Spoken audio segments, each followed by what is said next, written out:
Good afternoon. As Mr. Douglas said, my name is John Cecil, Assistant Commissioner for State Parks, Forests, and Historic Sites at the New Jersey Department.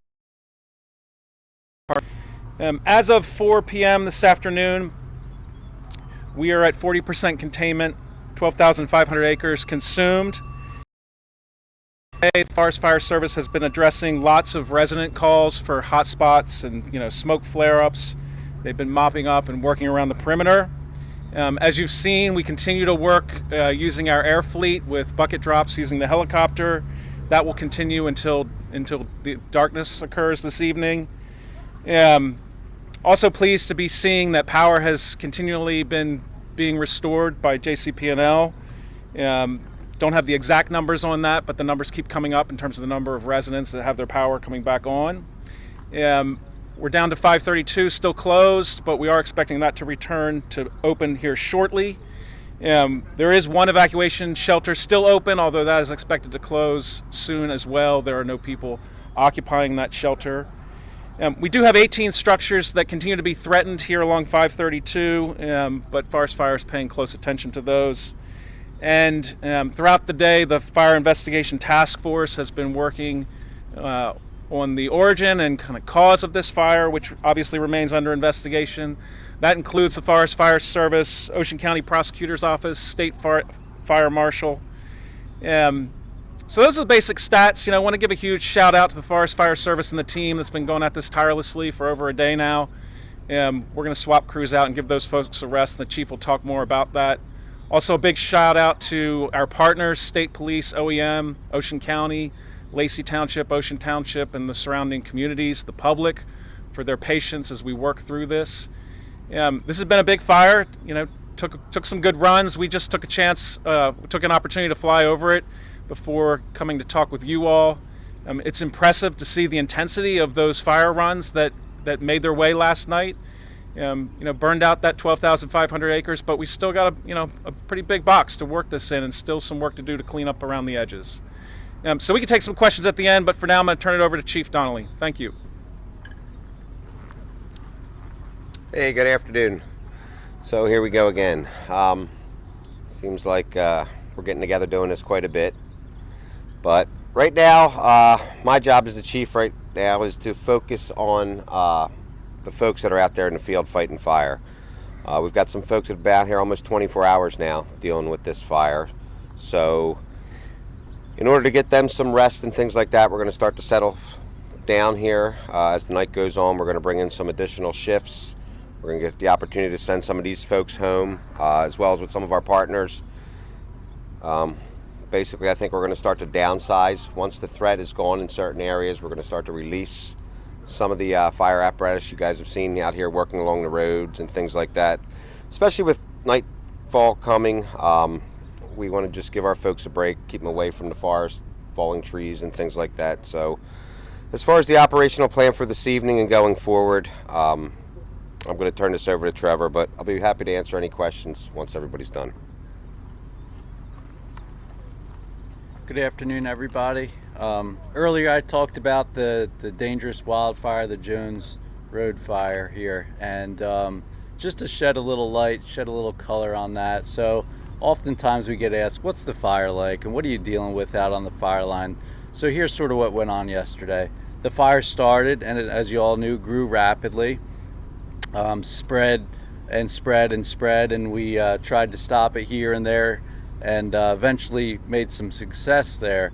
But so what went on between then and now type of thing. So these fires, with the dryness and the winds, they throw spot fires and embers, little tiny firebrands up to a mile out in front of that main fire. So even if we're successful in stopping the fire on this barrier, this control line, there's still embers that rain down, shower down on homes and mulch beds and firewood stacked near homes and decks and docks and tarps and boat covers and trailers and unimproved property. So so where all those embers land, there's always a firefighter at the end of those embers putting those embers out, which made it successful for us. So really, really great job to all the firefighters out there putting those embers out, containing the fire, dealing with adverse conditions. When night came upon us, dealing with smoke, darkness, limited visibility, traffic, people, evacuating. Meanwhile, we're coming in. So we always like to urge, if you're to evacuate, heed our warnings, evacuate when we ask you to, because as you wait, that delays our response to get in to fight these fires. So just to shed a little light on what went on last night, and thank you very, very much. So happy to take any questions if you all have any questions. Yes? With the fire that was spotted from the tower yesterday morning, the initial fire, was there anything around? Where was that? Is there anything around it? Any campgrounds? Any sites? I think it's fair to say that fire was in the Greenwood Wildlife Management Area. As I mentioned, it's under investigation. That wildlife management area is unimproved. In other words, that's a term that we use to talk about the lack of facilities that it has. It's pretty wild and untamed space. So it's not as if there was infrastructure there or a campground that you might see in a state park per se. To the point of the cause of the fire, we'll have to wait until the investigation bears that out. Sir, to piggyback off of what he just said, spotted yesterday morning, and I believe Trevor had said that at that time it was only 10 to 20 acres, if I'm not mistaken, and it's now 12,500 acres burned. Can you just speak to how that happens and speak to how rapidly these flames can spread? Trevor, you want to take that one? Yeah, sure. So as I mentioned this morning, the fuels, the condition, the fuels are those leaves, those pine needles, debris on the forest floor. Really dry right now, droughty. We're still in a drought. So fuels are dry. We're at the peak fire season here. April 20th is right at peak. Nice clear sky today means low humidity, winds, warm temps. It's all ripe for fire spread. Those small, seemingly small fires can grow rapidly. Yeah, I would just add to that, to really give yourself a perspective on what this looks like and feels like when you're up close to it. Imagine you're sitting in front of a wood stove, an enclosed space. It's really sucking the oxygen in, and you see that fire kind of tumbling in there. That's what's happening with this fire as it grows and progresses and that intensity builds. These fires have a capability of just kind of driving that energy and building off of themselves in a way that when they get really large, tens of thousands of acres, they start to create their own weather.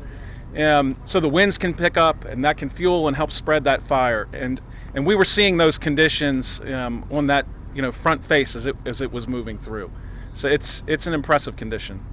And can you talk about how many structures have been damaged? We had one commercial structure that was destroyed. There were a couple of smaller cabins, it appears, that were impacted, and some vehicles. This morning it was said that you were expecting some precipitation this weekend, and that could help getting this fully contained. 40% containment now. Are we still on track for this weekend, or is it just still up in the air? We got to look to the skies and wait to see what the weather bears out. I mean, it's really dependent upon, these fires will persist for a long time until we get soaking rainfalls. And Forest Fire Service will obviously stay on them and work the spots and work the edges and keep it in the box. But to fully suppress it and keep it from spreading through the ground that it's going to consume, that builds up over time, it burns down into those organic layers. You need a soaking rainfall for that. So that's what we need to see. The structures that are threatened along 532 right now, are those homes? And I know that it was mentioned that some operations may be downscaled. Is there still a possibility that evacuations could be issued again or for different areas? Chief, you want to take that one? Yeah, no, I don't think so. I think basically we have the fire right up to the edge of those folks' homes. There's nothing else left to burn at this point. So as far as the fire coming in and impinging on the property or any of the improved structures in the area, that's not going to happen there anymore. So those folks are good to go at this point. I know you guys said that you guys are going to start swapping people out, so some of the folks who've been out here fighting these fires can get some rest. At what point will you all feel comfortable to just downsize the entire operation? Well, we'll continue to downsize as we need to. As we start to get the upper hand here and we don't require as many resources to keep things in check or do the patrol or the monitoring that's necessary to monitor this fire, at that point we'll start to downsize resources as well as equipment. And but for now, it's we're going to go full steam ahead, at least probably for the next couple days, just based on what we're dealing with here. We still have some interior burning, and depending on the weather, and nothing blows out of our lines that we're working on. And like I said, right now they're forecasting rain, and if in fact that comes true, well then I believe come Saturday we're going to be in a lot better shape than we are today. And air quality concerns, tell something about concerns in New York City. Anyone speak to that? Nope, I do not know anything about that. Right across the way here, we're seeing a lot of charred trees and charred fuel. Can you talk about what that is an example of? Was that a backfiring operation, or was that a situation where the fire came right up to the road here? Well, that was a backfiring. The fire was impinging. You guys have to remember, New Jersey has some of the most volatile wildland fuels in the entire country. Everybody's used to seeing California and things like that, that chaparral that burns up them hills and goes crazy. Well, these pine barrens out here are the exact same type of fuel model. They are just like having napalm spread across the ground. It's on the right conditions, when humidity's low and fires become wind driven, it's just, you can have catastrophic fires as a result of those conditions coming together. So in advance of the main body of fire coming, our objective is to starve the fire so that when the fire arrives into the area, there's nothing left to burn. So that's a practice that we use, backfiring off of a nice line or some sort of a boundary, something that'll keep the fire that our folks can work off of safely and watch for spot fires and things like that. So any natural boundaries or streams, roads, things like that is what we like to use to mainly keep our folks safe, and it's a good anchor point. So what you're seeing across the street, probably I would say for maybe a few hundred yards, would be the actual remnants of the backfire. However, had they not backfired, we'd be standing in black ground right here as well, because the fire would have certainly blown right across the road had we not gotten ahead of it and started to try to tie it up. What's the name of the area where the fire started, or was first spotted? I think we're using, it's the Greenwood Wildlife Management Area, and the road we used to just gain access was Jones Road. So that was basically where the name came from. Have there been any other injuries among firefighters or civilians at all? Not that I'm aware of.